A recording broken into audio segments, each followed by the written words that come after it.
Hey everybody, Nick here, and today I want to introduce a brand new series that I'm going to be doing for the channel here and talk a little bit about what it is and why.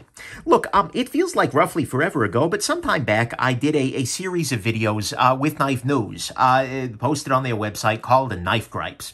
In this series, I highlighted 50 different things that bothered me in the pocket knife world, ranging from big issues to little issues, but things that definitely can be done better. And look, this was great. It was a lot of fun, and, you know, a lot of makers loved it. Some makers didn't love it so much, but it's one of the reasons why I got to be where I am today.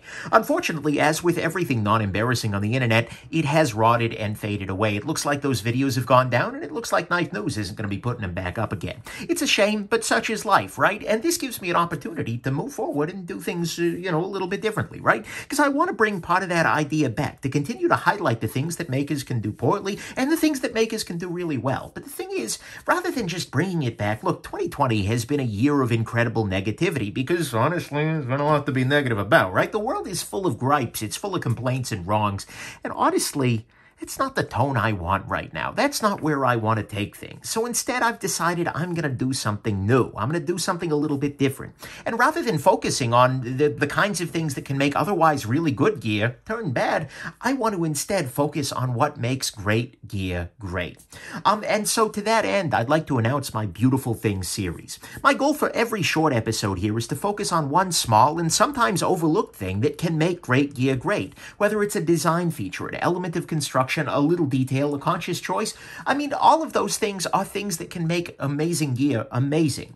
There will probably be some overlap with the Gripe series, right? And some of that is intentional. I may bring back some of and some of the things in there talked about the things I loved. But my goal here is to make this different and to really focus on the positive. I'm also going to leave it a little bit more open, and I'm going to include bits from all elements of everyday carry gear, from knives, watches, pens, flashlights, wallets, leatherwork, all of those kinds of things. I want to really focus on greatness, generally speaking, in the everyday carry world, rather than necessarily focusing in on just knives, although, of course, that will be a major part of the component here. My goal, though, is to highlight some things that I, as well as many other gear nerds in the community, love to see.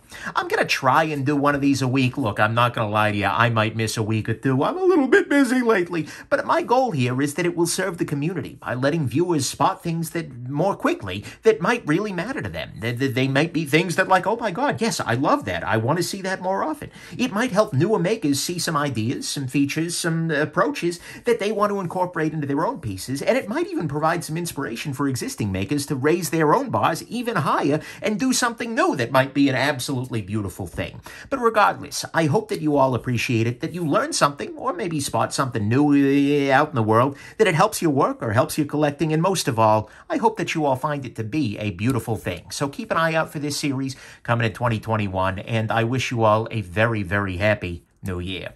Bye now.